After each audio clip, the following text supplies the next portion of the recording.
Hi, so this is Stylist Raven, and I am here today, and I'm going to talk briefly about protecting your hair underneath wigs and weaves. This is one big thing that I see with new clients that come in to me in this area, especially like natural clients. So I want to kind of talk to you guys about wigs, lace wigs, full lace wigs, custom unit wigs, regular wigs that you purchase from the hair store, and sew-in weaves or long-term hair extensions. Okay, so first I want to start by saying they are definitely a great way to protect yourself from day-to-day wear on your own hair, styling on your own hair, and breakage. These things kind of started in way back, you know, in the day, pretty much for movie purposes, model purposes. It was a quick way for these people to change hairstyles for different scenes, whether different photo shoots or whatever else. So that's kind of how all of that originated. Nowadays, we use them for more trendy purposes, or if you have cancer patients, people, you know, just with thinning hair or whatever, sometimes just for styles, different looks. You want to try something different. That's what they're used for nowadays. Now, what I will say is that they are definitely great to protect your hair, but you cannot just throw on a wig or throw on, throw in a sew-in and think that that's going to protect your hair, especially people who don't have chemicals on their hair, or even people who have chemicals on your hair. That is the fastest way to remove all of your edges, cause breakage, damage, horrible split ends, and the list can go on and on and on and on. So even though they're great to protect your hair, they can definitely do more harm. Like I said, you can't just throw these things in and not make sure that your hair is protected. So you definitely need to deep condition. If you're going to do a sew-in, you're talking about up to 12 weeks before you're going to take that down. Notice I said up to 12 weeks. Everybody can't wear a sew-in for the full 3 months. And you definitely should not be wearing it longer than 3 months. I don't care how good it still looks. You still have to take it down and redo your hair and different things. With the sew-in, the reason you need to definitely shampoo, I have had new clients who come in and tell me, oh, I came in, she didn't shampoo me. She just braided me and, sewed it down. Guys, if that ever happens, you always have the right to tell the stylist, stop, no, this is what I want to do. And if they don't listen to you, at that point, you definitely need to leave, because that's not healthy for your hair at all. That's too long of a duration to go without your hair being nourished in some type of pre-treatment, along with a regular treatment or something that you can apply during the time that you have it on. So you definitely need to deep condition, shampoo and condition for the prior to sew-in. And the same thing with the wig. If you have clean hair, healthy hair, that is the best starting point to protecting your hair. Now, the difference with the wig is you can take this off in shorter time periods, whether that's a day, every couple of days, a week, or whatever. So, you can kind of judge and maintain if you need to shampoo, how often and how frequently you need to do it, because your scalp does sweat, and being under a wig, it's going to sweat even if you don't have a sweaty scalp. Hair does definitely need to breathe to grow. So many people get these sew-ins, and they get them and the tracks are laid in so close you can't even get in to moisturize the scalp while you're wearing the style, and your scalp cannot breathe. You have braids in there. Some people just do entirely too much. It's braids. They get added hair into the braids for more support, and that's unnecessary. Really, all you need is to braid your scalp down, and you use a netted thing if your hair is thin or weak or whatever. And in some instances, you just, as the stylist, you have to say no. There have been times I've told people, no, your hair is not in a healthy state to do this type of weaving, and you have to suggest something else. That is our jobs as hairstylists. That's what we're supposed to do.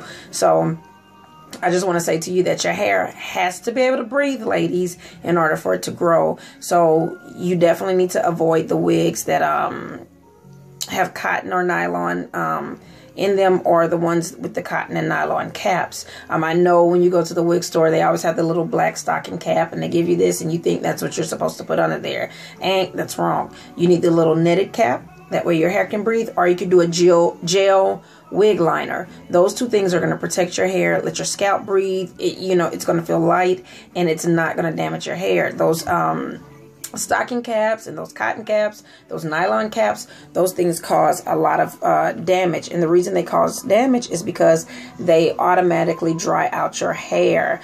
So that's why you should use the netted caps or the gel wig liners. You need to make sure that the cap that you're putting on underneath is not too tight and that it is a comfortable fit. It should not be tight. If you have wig clamps in the wigs, usually they're in there, like in those points. Sometimes they're in the front, sometimes they're in the back. A lot of wigs come with the adjustable strap thing. That should not be too tight. That going around the perimeter. Your hair should not be tangled up into the combs and so forth, because those things also cause damage. If you're using bobby pins, a lot of people like to put bobby pins in their units or in their wigs just to kind of get extra security, and that's fine. But once again, your hair should not be caught up in those things, because it definitely will cause breakage and damage. The main purpose for a wig or weave is to reduce breakage, and ultimately it's to eliminate damage. And those things they sound very easy, but if you're not doing the right stuff, then you're just making a hard bed for yourself, because you're going to have a lot of damage. If you're if you're wearing a wig, be sure to avoid drying your hair underneath. When I say drying your hair, again, like I said, those wig caps, the wigs itself, those things do dry out your hair. So what do you put on your hair? Me personally, if I'm doing a wig on a client or something like that, I like to put either almond oil, jojoba oil, or coconut oil right around the edges and throughout the hair. I try not to saturate the scalp too much with it, because that can clog pores, and that eventually can lead to hair loss as well.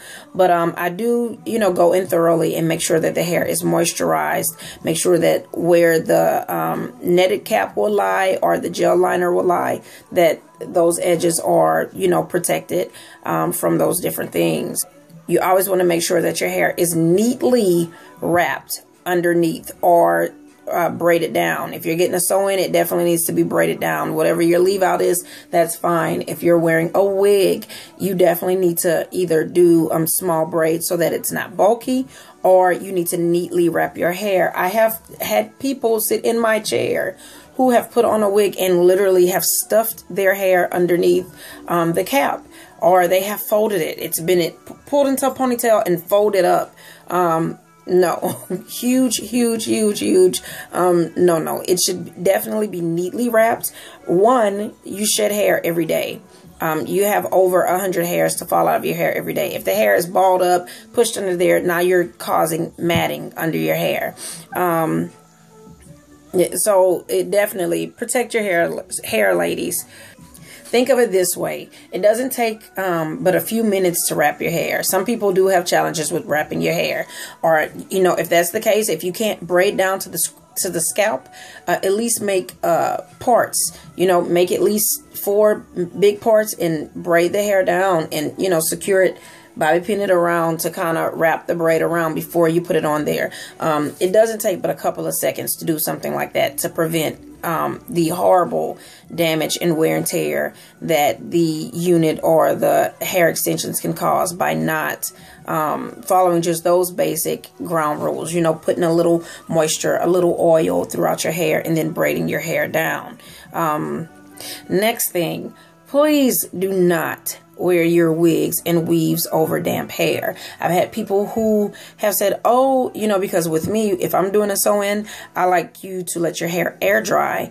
You come in, you get your shampoo, condition, deep treatment. You leave with your hair wet and you let it air dry. You come into me the next day and we do it. If you're stressed for time or pushed for time and we have to do it, then I will blow dry you out. I typically like to let the hair air dry, to let it return to its natural state without putting the heat, you know, and things like that. It's just healthier. But if I have to, I will blow dry it. But no, you do not braid the hair down wet and then apply hair extensions on top, or better yet, a wig on top. This gives first and foremost, your hair is in its weakest state when it's wet. So when you do that, you're already putting strain on your hair. Two, you're giving a nesting ground for bacteria, for fungus, even mildew, and breakage, because that's what's going to happen. Your hair can't completely dry like that. Then it's going to dry. And even though you think it's dry, you have that weft that's sewn on top of there, or you have that wig that's on there smothering your hair. And like I said, it's just a breeding ground. It truly is a breeding ground for mildew, bacteria, and hair breakage. So you definitely don't want to do anything you're going to put on your hair definitely needs to be dry. This is just going to protect your hair, because it's fun to wear wigs, it's fun to wear weaves, it's fun to wear hair extensions, but you want to have hair when you're done. And a lot of ladies do it to try to grow their hair. So, you know, I'm just trying to help you guys with some things that I've seen personally with people that come into the salon. Next thing I'll simply state is something that I push. A lot of clients laugh and things like that, but you definitely need to do scalp massages with the sew-in in there, or with the wigs when you take them down or take them off or whatever. You need to be doing scalp massages, because you can't stimulate your scalp when you have the wig or the weave on there. So you have to self-stimulate. Stimulation it produces hair growth. So, you know, you can be sitting down watching your favorite show, and that's maybe 30 minutes to an hour. While you're sitting there, you know, you're going to massage your scalp, massage your scalp. And that's basically it. I don't want you guys to think like it's so much to wear these things. I want you guys to have fun with your extensions, have fun with your weaves, but I also want you to protect your hair, whether it's natural or chemically altered or whatever. You need to protect your hair. Like I stated before, you can use jojoba oil, almond oil, or even coconut oil. Those three will be very light, and they won't clog your scalp in pores if you don't use them excessively. And of course, with any takedown, whether it's wig or extension wear, a trim every 4 to 6 weeks. Doing a protein or deep conditioning treatment. If you're doing the wig, then you can definitely do that way more often. But once you take down that sew-in or take down that wig, and you know you're not going to put it back on, or you're not going to go back into it, 6 to 8 weeks, do a trim. And if you're going right back into another sew-in, do a trim. This is going to get rid of any split ends or you know, anything like that, because once your hair is under there, it has the chance to rest. Once you take all that down, you definitely are going to see, you know, what needs to come off and what doesn't need to come off, and then you can re-braid it, you can rewrap it, and you can go on going back about your thing. Lastly, ladies, a lot of ladies are afraid to wear wigs, and they're afraid to wear wigs because they say, I try on wigs in the wig store and they just, you know, it doesn't look the way it looks on the mannequin on me. Well, the biggest problem with that is because you guys, you're looking at what you see. But if you bring it into your stylist, or you bring it into myself, or even if you know how to kind of do it yourself, you always have to shape and mold your wigs. You shape them to fit your face. You customize them to fit your face, your style, what you have going on. So anytime you see anything in there, don't put it back because you may not like that it had a bang, or you may not like that it doesn't have this, or, oh, you know, it was just this color. I saw it in this color and I wanted it in that color, but all they had was a 1B, so I had to get this. But that's not true. You can always add stuff to your wig. You can always do things. Some people pick up wigs and they want something very, very voluminous, and it's not big enough for them. You can always add pieces to it. So that's just my quick wig tutorial on how to, well, I should not say wig tutorial, my tutorial on how to protect your hair from the wear and tear of a wig or, you know, like a sew-in or long-term extensions. Okay, so thank you guys for listening. If you have any questions, please feel free to ask me. That's what I'm here for. In between clients, I have started checking this. So if you guys need me, I'm here for you. Don't feel like you can't ask me anything. All right. Thank you. Thank you for watching today. You have an awesome and blessed day. Bye-bye.